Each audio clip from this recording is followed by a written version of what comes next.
Hey guys, Creed here on Disappointing Turtle. Tides of Darkness has just hit our shores, so we're going to be taking a little look at the event.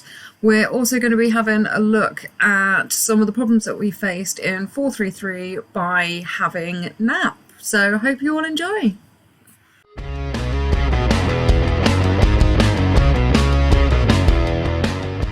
Tides of Darkness. Let's go over the basics of the event first then. So you have 60 towns on the kingdom map, and the idea essentially is to expand your territory out from your alliance buildings by using banners, which then expands your territory further until you hit a town. You then attack it until it is liberated. You have to hit threats, do red guards, and gather resource materials within these new alliance boundaries in order to gain points and crates to get more banners, to be able to get more path, and by removing the banners and putting in your own. But you can only attack banners that are opposite the territory that you already have, so it essentially needs to be almost connecting. Before you can launch any attacks, you need to get expedition orders, and you get these from doing the in-game events such as Carnival event, which we've had this time round. And you would have seen that if you were doing the Carnival event, you would have been gaining these expedition orders. So the only people that can place the banners are R4 or R5, which I think is quite good, especially if you have a small group of R4s. It means that the R4s can essentially devise a plan so they know where they're going, what direction they're heading, how many towns they intend on liberating,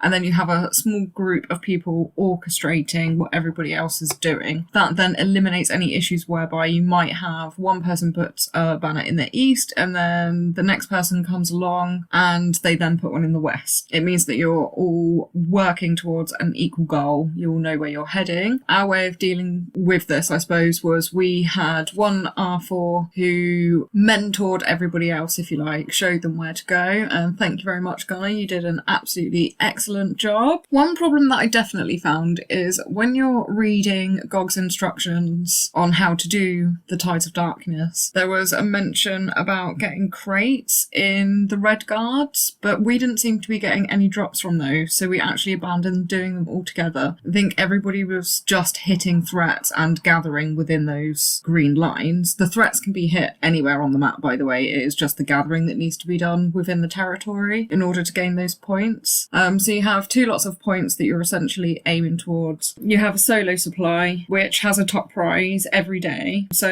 you go through, I think there's 5 different prizes, and the top one is 2,200 points.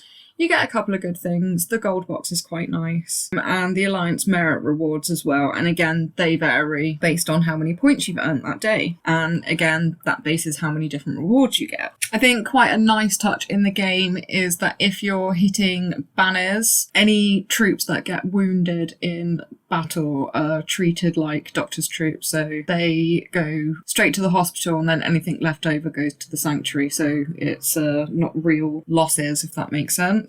So this was one of these events that I was really, really looking forward to taking part in. When you read like the synopsis, it actually sounds really exciting. I kind of thought of it as, you know, when you go paintballing and you have the sort of capture the flag initiatives. They used to be one of my favourite things. One of my favourite like parts of the paintballing was doing capture the flag. Yeah, it wasn't. Our kingdom has nap and it really hindered the process. It actually soul sucked the fun out of it, in my personal opinion. I don't know how other people in my kingdom or other people in nap kingdoms found the event, but we did not attack each other, not for banners. We didn't hit each other's towns. It was all very civil, which is nice because it's good for kingdom peace. But as far as the event goes, it just ended up turning into a gathering event, essentially something that we had to do for the opulence gear and then going on to like the gems with the dust and things like that. It was just sending things out to hit other stuff. There was no, not on our part anyway, there was no real tactics involved. We just kind of had a goal in mind. We were quite lucky because we're one of the biggest, well, we are the biggest alliance anyway, so there wasn't really much competition for us, but it still would have been nice to actually have felt involved in the actual event itself. I know that sounds like a really strange thing to say because obviously I was playing it, but I feel like being in a Nap Kingdom only allowed us to really play 50% of the event. And let's face it, part of the fun, most of the fun of Guns of Glory is attacking.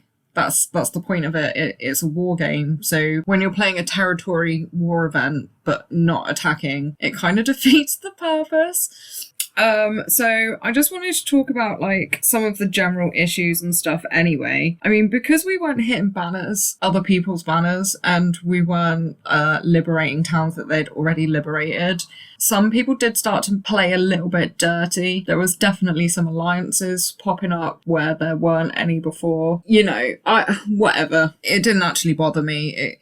I kind of thought to myself, well, you know, we can't use any force, so maybe tactical defense is the only way that we can sort of go to make any sort of progress. It kind of got to a point where every town in the kingdom's been taken and you're just kind of sitting there just not really doing very much, putting banners down just to try and scrape a few extra points. It kind of took the race out of it, which I think is part of the fun as well. Everybody wants to win. I wouldn't have minded if our banners were attacked or our towns were unliberated, if it's what the game entails. So the fact that we didn't do that was disappointing, I think is the word that I'm looking for. It was a bit disappointing because I had really high hopes for it. And really, I guess, like, I wonder what you guys in other Nap Kingdoms, like, what did you do? Did you just come up with an agreement for the 7 days of the event where you could hit banners and towns but not castles and things?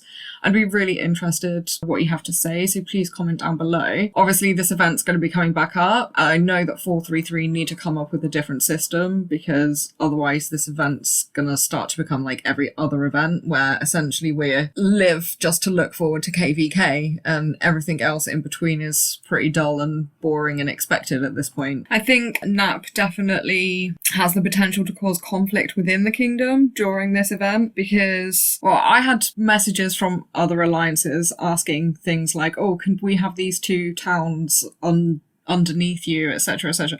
Which, yeah, I mean, that sounds great, but we don't know who else is going for those towns. Essentially, we're still trying to play the game as well, so we're trying to get as many as we can. And then, you know, the subject of fairness came up. Well, this event isn't supposed to be fair. Like, the winner is the person that has the most territory. You can't evenly divide something like that. If you have the most of something, that means you have more than everybody else. I just found it very strange. But I think it resulted in some underhanded tactics, should we say. Again, to be expected, and I think if we'd have played the event as it's supposed to have been played, rather than the rules that we had decided that we were going to play it as, I think it would have worked really well, and actually it would have been quite fun. It would have been quite funny. I think everybody actually would have had a laugh, even though I think that they think they wouldn't have. I think a lot of people are under the impression that if one alliance attacked another alliance's banners that's going to cause malice, but essentially one thing that I have learned from being inside these kingdom chat rooms and things like that is you can become friends with somebody and talk to them on a daily basis and have a relatively decent relationship with them and go to war with them for the game's sake and still be perfectly civil after and not have any after effects. And I think maybe that's what these Nap Kingdoms need to sort of resolve, that you can have inter-game conflict if that's what the event entails without it having inter-kingdom conflict that is not around the event. What I'm saying is we can do that and not all hate on each other 5 minutes afterwards. It is perfectly possible to take somebody's banner and still be friends with them after. Anyway, something for consideration. And again, I'd like to hear your guys' views and if you did it a different way, you know, any pointers. There's definitely some glitches with this event, or I don't know if they are glitches. So there were not very many tiles. Every time you put a banner down and you obviously increased your boundary, everybody in the alliance would rush to get their troops to all the tiles, which is great. That's literally what you're supposed to be doing. Well done, guys. But then after all those tiles were gone and used up, no more were spawning. You'd have like maybe 3 in this huge area just spawn in. So from the first bit that you take, the amount of tiles that you can use to gain these merit points and these solo points just decreases quite a lot. I found that to be like a massive issue. If you're playing the event to its full potential, and every single alliance has taken every single town and the entire map is completely covered in banners, how the hell are you going to get any resources? There's no fucking tiles left. Anyway, I found that absolutely bizarre. I think, yeah, okay, reduce them. You know, it is part of the event. They do need to make it a little bit difficult. But sharing 7 tiles between an alliance of 96 people is not really very desirable. And when you're having to travel the entire length of the map just to get some wood, it's not great. Another little pointer is, and we learned this quite early on, because you're expanding out from your own alliances. I did a video not long ago about relocating the hive. And if you look at ours, what you'll notice is we have all of our farm alliances actually surrounding our main alliance. So from the offset, that's clearly an issue. What we actually had to do was dismantle all the towers and the fortresses from our farm alliances so that we were not basically taking territory from our main alliance. And it allowed us to be able to branch out in any direction rather than forcing ourselves to only be able to take 1 or 2. It meant that we had a lot more chance to gain more towns. We weren't limiting ourselves. So I highly suggest that any of you guys that have got farm alliances around your main alliance, or I know a lot of people make walls with C1 to C3 castles, and they're absolutely great for defense. But obviously when you're playing an event like this, it's going to be more of a hindrance. So maybe addressing those things, making a path for yourself that you can temporarily fill in with other buildings or something like that, might be something worth considering ready for when the next tides comes around. You know, I think one thing that this event really does encourage, which is something that I'm always banging on about, and that's teamwork, because you need a direction and incentive to get everybody to want to be working together to get the alliance merit, get the crates, even getting the solo rewards. It can get very tedious hitting threats and just gathering over and over again. And as I said earlier on, I'm sure if we were playing the event as it was supposed to have been being played, it might not have been as boring. But the fact that every member of our alliance was still doing that without complaining and just getting on with it, because they recognised that obviously it was a team event, it needed all of us to be burning stamina 24/7. It needed all of us to be on board with where the banners were going. People used a lot of ports just following the banners around, just in case, We did have one of our banners just randomly disappear, and we don't know if this was a glitch in the game, if it was a problem that an R4 made, or if it was sabotage, because unfortunately there is no log that I could find. I tried looking in the Alliance log and there wasn't anything to say that it had been attacked, but there was also nothing to say whether an R4 removed it or put it there. I think that maybe that's an issue. If any of you guys that are from like non-nap kingdoms or nap kingdoms that did decide to sort of fight over the banners and stuff, like, let me know if there's a war log that comes with that. I think maybe because we didn't do that, it might have just been that I didn't notice it, but I definitely couldn't find any logs to say when banners had been put down or anything like that. So I think maybe that's something that if it isn't there, GOG could look at potentially introducing. Another little tip, I think, obviously because you're doing a lot of gathering, I think put those gathering buffs on your estate. It just helps get everything done a little bit quicker.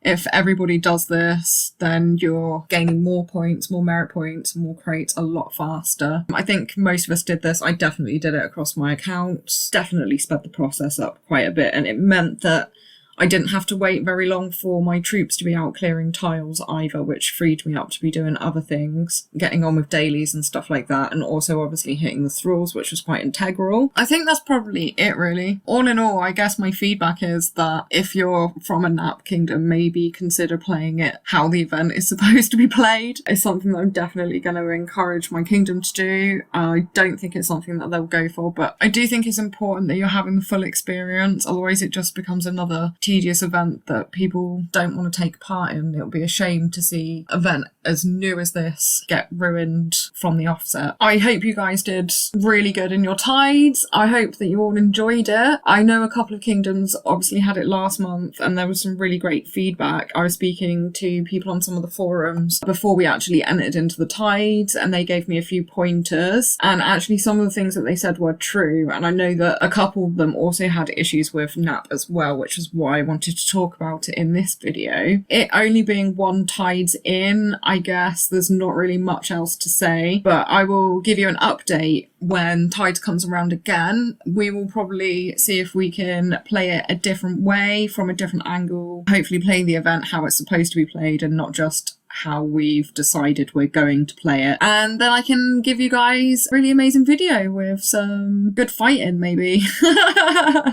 Who knows? That'll be nice. I think that might be wishful thinking, but we'll just have to see how it goes. Thanks very much for watching. Don't forget to subscribe if you like my content and hit the bell for notifications. Also, if any of you want to leave any comments on my channel, I reply to pretty much every single one. So if there's any questions that you want to ask, please feel free to do that. And if there's any suggestions that you want to make on any content that you would like to see me do, then also any suggestions are welcome as well. As always, take care, guys.